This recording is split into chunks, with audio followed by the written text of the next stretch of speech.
Okay. Who am I speaking with? We've got someone from Kansas City. You got your hand up Guessing there? Sean. Yes, sir. Hi, Mitch. Hey, Sean, how you doing? Pretty darn good.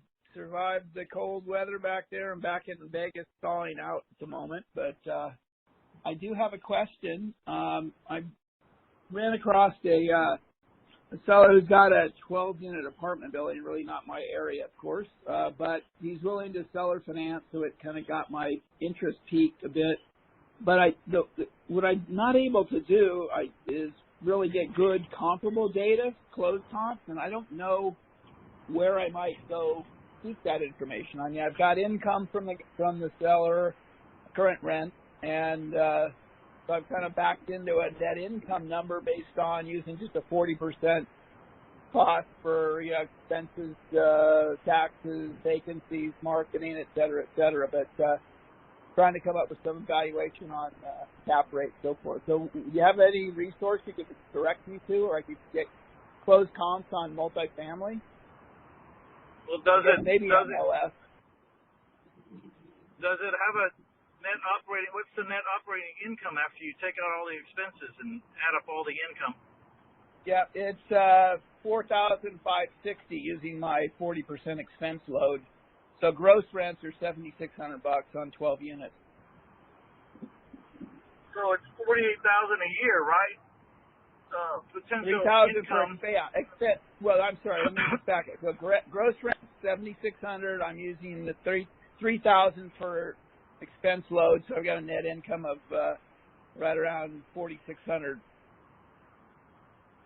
a month. Yeah. So what's 4,600 times 12? I don't know. Okay, so 4,600 the annual income. Yeah. And is this a class A or B or C class rentals?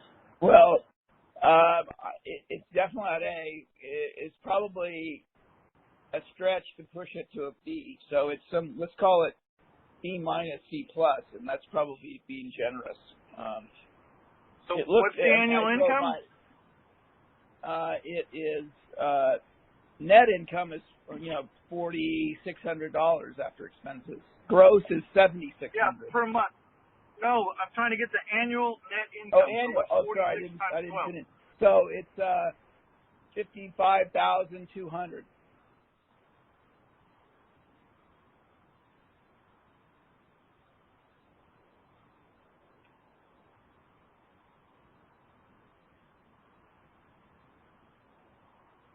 Are you there? Yeah, I'm here. Sorry, I thought you heard me. It's $55,200. Did you copy? So at a 10% cap rate, it'd be worth like $550,000. Right. So what are they asking for the place? That's a good question. I don't know what they're asking. The reason I don't know is because my lead manager actually had the conversation. So I don't know what. I honestly missed that. So it's a good point. I'm not sure. A good question. I don't know what it is yet, but I wanted to try to, independent of what they were asking, I was trying to arrive at a value. So. Oh well, I mean, I guess he's saying it. I know what it is. Yelena tells me it's $650. That's what they're asking. Yeah, so they're not leaving you any room, in that price. And a 10% cap rate's pretty generous. I mean, you're not, if you hit it at a 6%, if you divide 55,000 by 6%, I wonder what that number is. Let's see.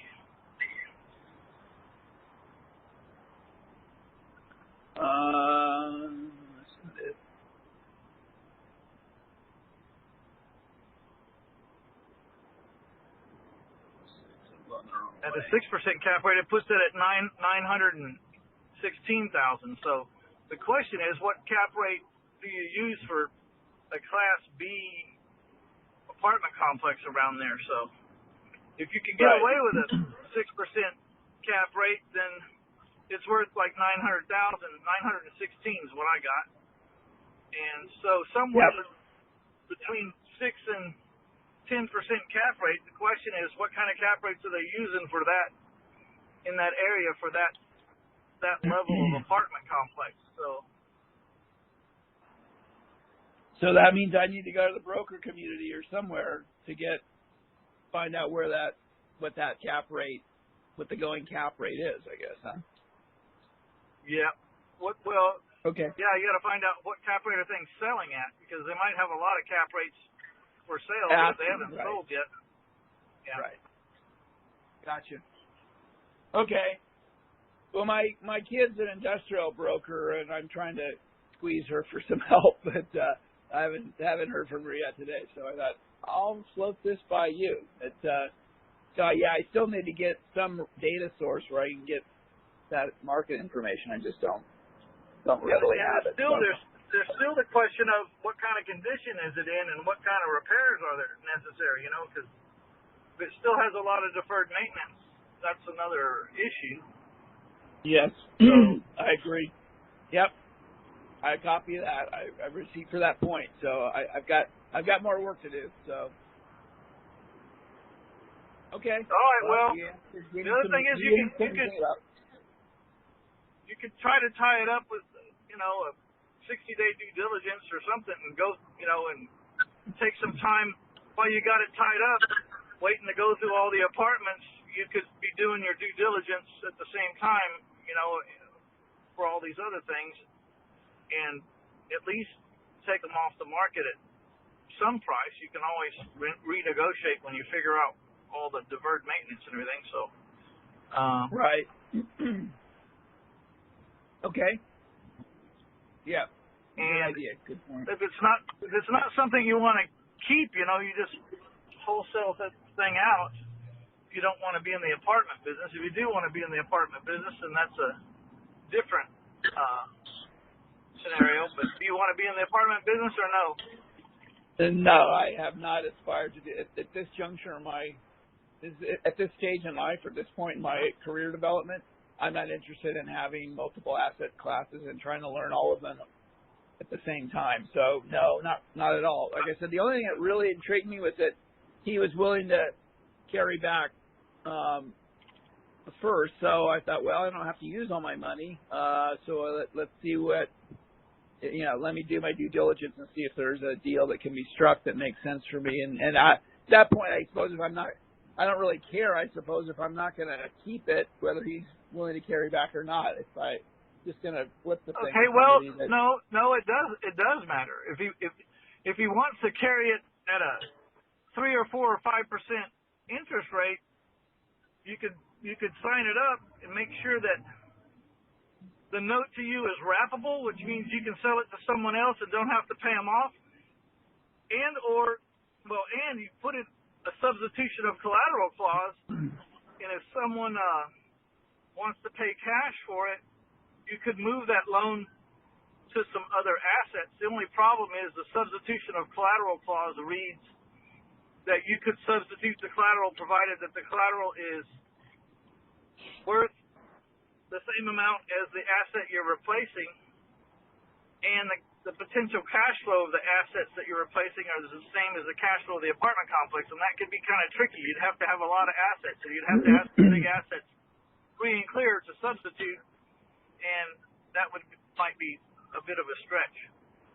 Yeah, might be. But that's good to keep in my mind. So, but if he does carry it if he's carrying it at a real decent interest rate, you could sell it to someone else as long as it's wraparound. Yeah. Well, you put that it's that it's a assumable. You're allowed to wrap the mortgage. Right. Charge a higher interest rate and a higher down payment and make some money that way, and just be a bank. Right. Gotcha. Okay. Good guidance. I'll see what I can muster.